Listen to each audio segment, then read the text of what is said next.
Bonjour les papillons, bienvenue à cette troisième journée de notre défi grand ménage du printemps. Dis-moi, est-ce que ça commence à un peu mieux respirer dans la maison? Est-ce que tu ressens les bienfaits d'épurer un petit peu les tiroirs et la lingerie? Aujourd'hui, on donne une deuxième vie à nos vieux t-shirts et ça, souvent, on en accumule beaucoup. On va en accumuler, par exemple, en voyage. Souvenirs de la Gaspésie. On n'est pas capable de les jeter parce qu'ils nous rappellent trop des bons souvenirs. Ou lors d'événements sportifs, on va nous donner un t-shirt pour la course qu'on a fait ou l'équipe sportive dont on a fait partie et on a de la difficulté à s'en défaire. Si tu fais déjà partie de la formation Effet Papillon de transformation, tu as déjà plein de façons de surcycler les t-shirts, vraiment le fun. Ben, je t'en donne une autre aujourd'hui, je t'en donne une. Puis l'idée m'est venue de cette camisole-là. Si tu savais comment je l'ai portée, ça n'a juste pas de sens. J'ai acheté ça dans l'Ouest à Jasper lors d'un voyage que je n'oublierai jamais. Et c'est vraiment le genre de camisole. Regarde comment c'est beau. Les plumes sur le côté derrière, qui est vraiment, là, elle pète sur le dos, là. Mais normalement, c'est oversize, c'est vraiment grand. C'est comme l'aisselle est beaucoup trop grande pour être portée toute seule. Puis tu mets ça par-dessus un top de sport. Les sportifs aiment vraiment beaucoup ça, donc c'est très grand. Et ben, c'est super le fun à les découper dans un t-shirt que tu ne te sers plus. Parce que souvent, les t-shirts, c'est les aisselles qui seront plus belles ou l'encolure. Mais là, on vient agrandir l'encolure, on vient enlever beaucoup des aisselles, puis on vient se découper dans le dos. On regardera comment ensemble un dos sport. Et ce qui nous intéresse, la technique qu'on va regarder aujourd'hui, c'est comment faire les bords de ça. Parce que venir faire un ourlet plié 2 fois, ben, ça ferait une épaisseur, une raideur qu'on n'a pas envie. C'est pas ce look-là qu'on veut. Fait que souvent, ça va être fait à la surjeteuse avec ce qu'on appelle le bord rouloté, là. Je sais pas toi, mais moi, là, je sais faire tous les ajustements nécessaires pour faire le bord rouloté, ça me tente pas tout le temps. Donc, je te montre comment faire cet aspect-là de bord rouloté, mais avec ta machine domestique. Et là, ce que j'espère, c'est qu'à partir de là, tu vas vraiment t'amuser. Parce que comprends que tu pourrais venir faire plein de choses. Ce qui est super le fun, c'est de superposer. C'est d'en faire deux. Je vais te montrer, j'en ai une comme ça. Donc, celle du dessus, elle peut ne pas être portable toute seule, tellement que tu en enlèves, mais le fait qu'elle est superposée sur une autre, là, on s'amuse. Donc, venir faire une encolure bateau, moi, j'aime tellement ça, là. Tu sais, que tu as le dessus des épaules à l'air, là. Vraiment grande. Surtout si tu le portes par-dessus une autre camisole, ben ce serait vraiment super. Puis imagine l'encolure bateau toute frisottée avec ce on appelle ça l'effet laitue. Cet effet laitue serait vraiment super le fun. Tu pourrais venir couper en diagonale. Si tu en as une autre en dessous, ça va être super intéressant avec un bord laitue. En pointe, un triangle inversé comme ça.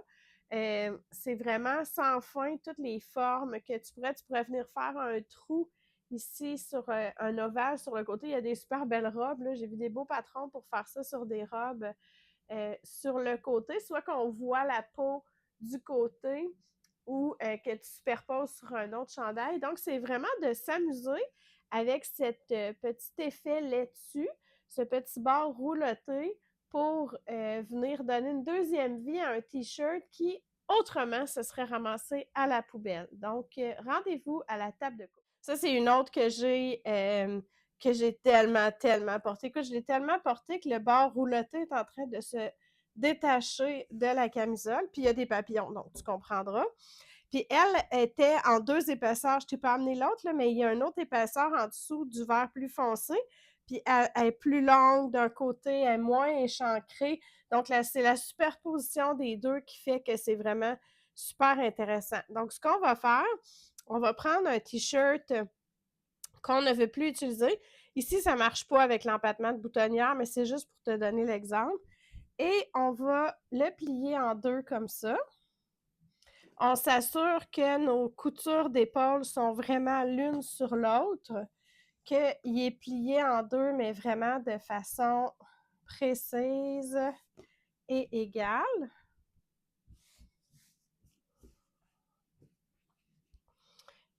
Et là, je vais plier en deux de la même façon la camisole ou le chandail que je veux utiliser.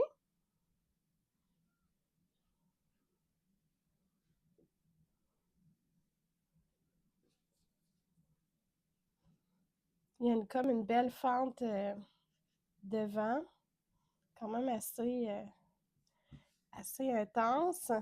Et là, je vais simplement venir prendre une crête tailleur, puis venir dessiner où est-ce que je veux couper tout ça.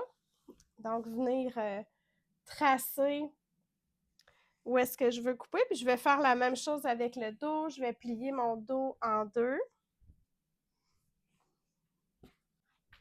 Et là, si je veux faire un dos comme ça, nageur, comme la camisole, l'exemple que je t'ai montré tantôt, je vais simplement venir le placer. Ce que je veux, c'est que la couture d'épaule de ma camisole arrive à l'épaule, ici. Là, je fais ça très rapidement. Toi, tu viendrais t'épingler tout comme il faut, puis je viendrais tracer comme il faut à la craie, là où j'ai besoin de découper, et je découpe simplement. J'ai pas de marge de couture, j'ai pas de valeur de couture avec ce projet-là, fait que je viens simplement découper là où je veux. Je viens lui donner la forme finale, finalement, tout de suite. Si je voulais faire une grande encolure bateau, comme je te parlais tantôt, je viendrais dessiner avec la crêpe. Tu peux même prendre une partie de la manche, comme ça. Puis je viendrais découper pour enlever tout le haut, pour lui donner cette belle encoure-là, que j'ai les épaules un petit peu à l'air. Si je veux que le bas soit coupé en diagonale, je viens le faire tout de suite.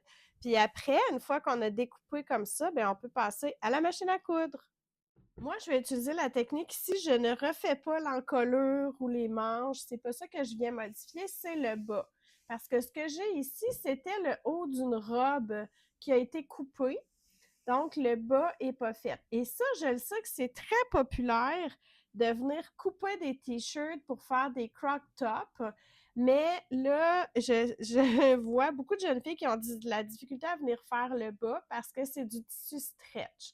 Premièrement, ce qui est super important, c'est d'utiliser une aiguille à stretch, une aiguille ballpoint, une pointe à bille qui est faite pour le tissu qui s'étire, parce que sinon, c'est sûr que ça va sauter des points.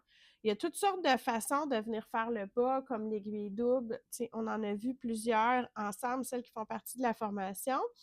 Mais une des façons, c'est la méthode d'aujourd'hui que tu peux utiliser pour venir redécouper le haut de ton t-shirt ou de ta camisole, lui donner une forme super intéressante, ou faire le bas. Et moi, c'est ce que je vais faire ici. Donc, c'est le bord laitue.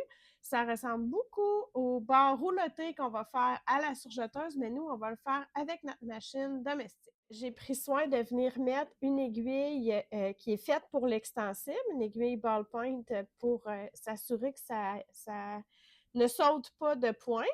Et on va se mettre au zigzag, tout simplement, avec une toute petite longueur de point, la même longueur qu'on utilise pour faire des boutonnières, fait comme 0,5, 0,3. Puis la largeur de point, on ne va pas aller très large, là. Je vais aller à 3,5. Là, bien entendu, fais des tests avec ton tissu à toi pour que ça donne ce que tu souhaites. Mais normalement, là, ça ressemble à ça, les ajustements qu'on doit faire. Et je te montre comment on fait ça.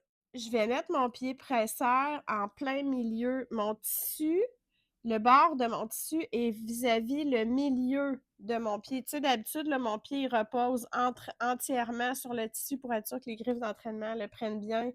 Puis souvent, on veut que le bord du pied suive le bord du tissu. Là, on le met au milieu, comme ça. Et là, ce qu'on va faire, puis là, ça se peut que ton tissu il roule, c'est parfait. C'est bien correct, ça ne pose pas de problème du tout. ce que je vais faire, je tiens avec une main mon tissu à l'arrière et avec l'autre à l'avant. Et là, je l'étire. Et je l'étire au maximum. Vraiment beaucoup, beaucoup, beaucoup. Et je couds avec mon tout petit zigzag qui a une toute petite longueur de pointe.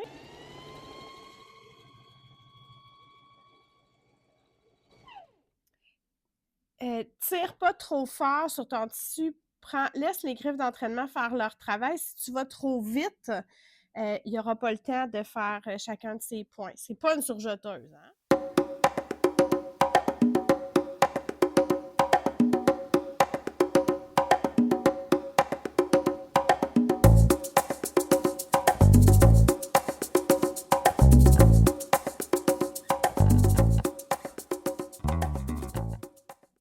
Et voilà, les petites vagues, c'est tellement mignon ce que ça fait comme finition. Ça fait tout vaguer le bord de ton tissu.